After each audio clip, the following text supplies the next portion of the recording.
Sir, जैसे आजकल सारी जगह एजुकेशन चल रहा है, तो ले में जो बसेस का ऑप्शन दिया है, तो ये कहीं जाम के लिए पॉसिबल नहीं है, स्पेशली साउथ इंडियन या ऐसे। इस सिचुएशन में सर ले में ट्रेन का ऑप्शन नहीं है, तो कोई फ्लाइट या आर्मी फ्लाइट का कोई ऑप्शन एक्सप्लोर नहीं कर सकते इंडियन एडमिनिस्ट्रेशन?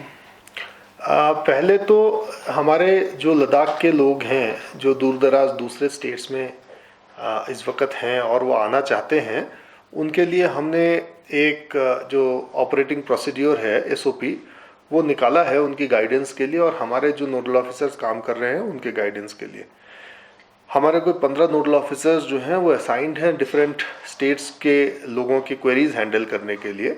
बहुत क्वेरीज आ रही हैं, बहुत ज़्यादा क्वेरीज आ रही हैं लोगों से, तो और नोडल ऑफिसर्स उनको जितना गाइडेंस दे पा रहे हैं वो दे रहे हैं। और हम लोगों ने अपील की हुई है लोगों से अलग अलग फोरम से, through the hill development councils also, कि 25-25 के ग्रुप्स फॉर्म कर लें अपने लेवल पे, जितने लोग पॉसिबल हैं, जितने लोगों के लिए करना पॉसिबल है वो कर लें। और जो लोग अपनी गाड़ियों का इंतज़ाम कर सकते हैं सोशल डिस्टेंसिंग को मेंटेन करते हुए, इसीलिए हमने बोला 25 का ग्रुप बनाए, क्योंकि यूजुअली जो बसेस हैं वो 42 सीटर बसेस हैं।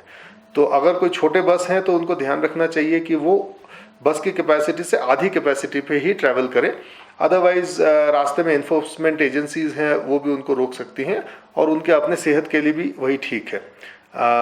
हमें प्रिकॉशंस कम्प्लीटली जो है अनकॉम्प्रोमाइजिंगली अडेयर करने चाहिए कोविड के खिलाफ। तो हम वो ग्रुपिंग्स करने के लिए उनको हिदायत दे रहे हैं, और वो ग्रुपिंग्स जो हैं नोडल ऑफिसर्स को वो सबमिट करें।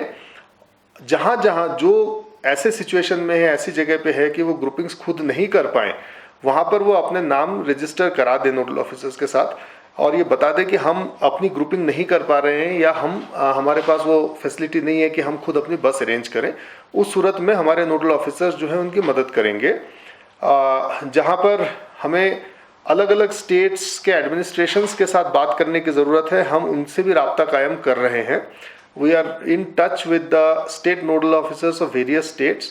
We are also in touch with the various district administrations to facilitate journey. कुछ जगहों पे हमारे बसेस के ग्रुप्स ऑलरेडी बन चुके हैं, कुछ जगहों के कलेक्टर्स के साथ हमारी बातचीत हो गई है, और हमें ये देखते हुए कि ये जर्नीज लंबी हैं, तो कितने लोग जम्मू में घुसने के बाद कहाँ पर रुकेंगे, क्योंकि एक नाइट हॉल्ट करने की उनको ज़रूरत पड़ेगी, वो हम आयाम बना रहे हैं। फिर उसके बाद जम्मू से जो गाड़ियाँ चलेंगी वो लद्दाख पहुँचने से पहले उनको जो बेसिक मिनिमम जो फैसिलिटी है, कम से कम कहीं रुकने की, पब्लिक कन्वीनियंसेस की, इस तरह की फैसिलिटीज़ कहाँ पर मिलेंगी, वो सारा लाइन अप करके फिर उसके बाद हमारा चैलेंज जोजिला का है।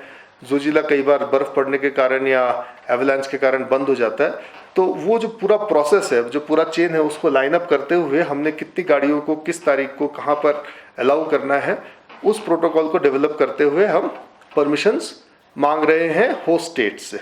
सो मेरी यही अपील है जो हमारे स्टैंडर्ड लोग हैं अलग अलग स्टेट्स में, कि they should not hurry up, they should not rush into it, because there is a lot of other priorities of other states also जिसके साथ हमें कोऑर्डिनेट करना पड़ रहा है।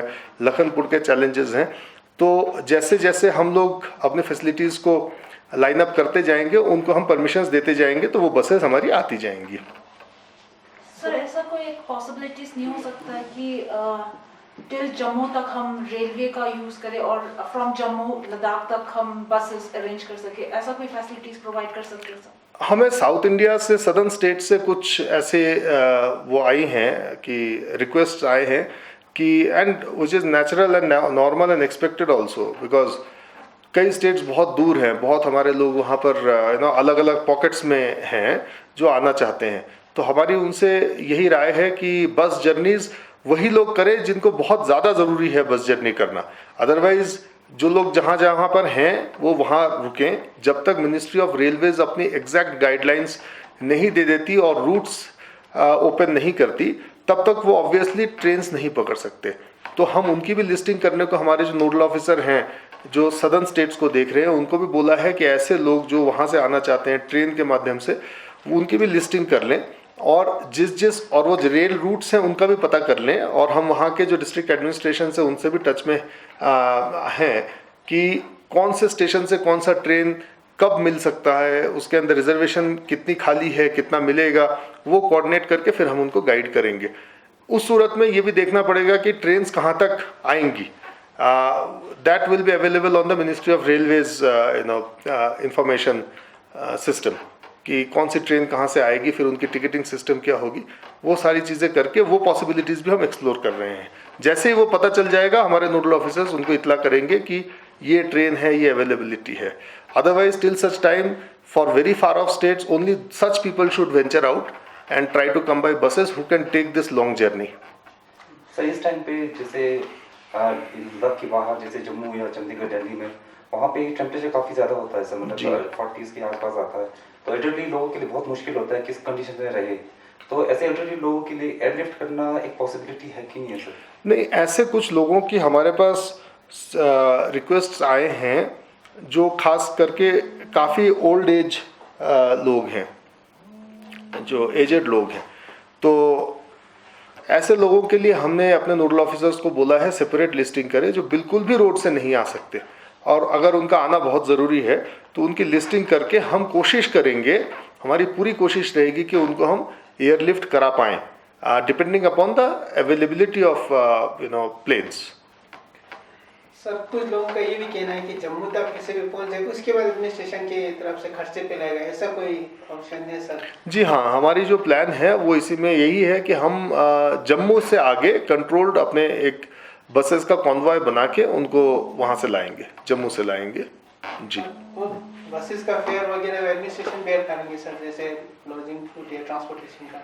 जो जम्मू से हम लोग बसेस लाएंगे, अगर हम लाते हैं, देखिए कई लोग तो क्या कर रहे हैं, अपने लोकेशन से ऐसे बस फिक्स कर रहे हैं जो सीधा लद्दाख तक आ जाए, तो वो उनके लिए सहूलियत है, मगर जो लोग जम्मू में टर्मिनेट करेंगे उनके लिए हम बसेस प्रोवाइड कर देंगे। और सर ये कुछ लोगों का ये भी कहना है कि प्राइवेट गाड़ी अपने पास वहाँ पर है, स्टैंडर्ड है, तो उनका पास मिलने का कोई ऑप्शन है जो जिनका? अभी जो मिनिस्ट्री ऑफ होम अफेयर्स की जो गाइडलाइंस आई हैं अभी तक की, उसके अंदर जो स्टैंडर्ड पैसेंजर्स के लिए बसेज अलाउड हैं। जैसे जैसे एमएचए की गाइडलाइंस अपडेट होगी हम उसके कंप्लायंस में ट्रांजिशन करेंगे। इसी तरह सर जो लद्दाख में नॉन लद्दाखी स्टैंडर्ड होंगे उनको भी बाहर जाने का कुछ इंतजाम हो? जी हाँ, उसके लिए हमारे एसओपी में प्रोविजन हमने रखा है कि they will approach the respective deputy commissioners, जिस जिले में वो हैं, वो डिप्टी कमिश्नर्स उनका केस देख के हमें फॉरवर्ड कर देंगे। हम ऑब्वियसली JNK के साथ और जिस स्टेट में वो लोग जाएंगे उनको इंटीमेट करेंगे, अगर वो पास देंगे तो हम उनको छोड़ देंगे यहाँ से। और सर जो कुछ पेशेंट ऐसे भी होंगे जो पब्लिक लेके पब्लिक रेड जोन में भी कहीं स्टैंडर्ड होंगे, तो उनको भी एवोकेशन का है कुछ? जी, एसओपी में क्लियरली लिखा हुआ है, जो लोग भी हमारे लद्दाख के हैं जो रेड जोन से आएंगे उनको मैंडेटरीली क्वारंटाइन किया जाएगा इंस्टीट्यूशनल क्वारंटाइन में। सर जैसे बसेस का पहले आपने बताया था, बसेस का अरेंजमेंट और रेड जोन्स में बहुत सारे ऐसे कंसर्न्स है कि जो रेड जोन्स में है वो ग्रुपिंग नहीं कर पा रहे हैं और उनको बस का कैसे अरेंज करें। सो इस तरह में ये भी कंसर्न है कि नोडल ऑफिसर्स को कांटेक्ट कर रहे हैं and then nodal officers respond नहीं कर रहे हैं, तो इसमें आपका क्या कहना है सर? जहाँ पर भी ऐसा केस आता है नोडल ऑफिसर रिस्पॉन्ड नहीं कर रहे, हमारे नोडल ऑफिसर्स की लिस्ट में कम से कम 15 नोडल ऑफिसर्स हैं। तो अगर कोई पर्टिकुलर नोडल ऑफिसर किसी वक्त किसी कारण से नहीं रिस्पॉन्ड कर पा रहा है तो उनसे हिदायत है कि वो जो दूसरे नोडल ऑफिसर है उनके पास अपना कंप्लेंट या अपनी जो भी वो कहना चाहते हैं उसको रजिस्टर करा दें। तो nodal officer between nodal officers it can be the information can be given. Sir ये जो बाहर से बंदे आ रहे हैं सर, मतलब कई बार उनका कंडीशन अगर डिटोरिएट होता है तो उसके लिए इंस्टीट्यूशनल क्वारंटाइन करने के लिए यहाँ पे फैसिलिटीज है कि सर, मतलब बेडिंग्स का कितने सारे लोगों को मतलब एकोमोडेट करना थोड़ा मुश्किल नहीं हो जाएगा सर? चैलेंज नहीं है? जी, अगर हमारे यहाँ पर जो लोग अंदर आ रहे हैं वो अगर सिम्टम शो करेंगे, पहले तो जम्मू में एक स्क्रीनिंग होगा, उसके बाद हमारे पास एंट्री के बाद मिनिमम स्क्रीनिंग होगी, फिर खलसी में डिप्टी कमिश्नर्स ने स्क्रीनिंग की फैसिलिटीज़ बनाई हैं। अगर वहाँ पर किसी को भी सिम्टम देखा जाएगा, किसी के अंदर इस तरह का सिम्टम देखा जाएगा तो उसको इंस्टीट्यूशनल क्वारंटाइन किया जाएगा।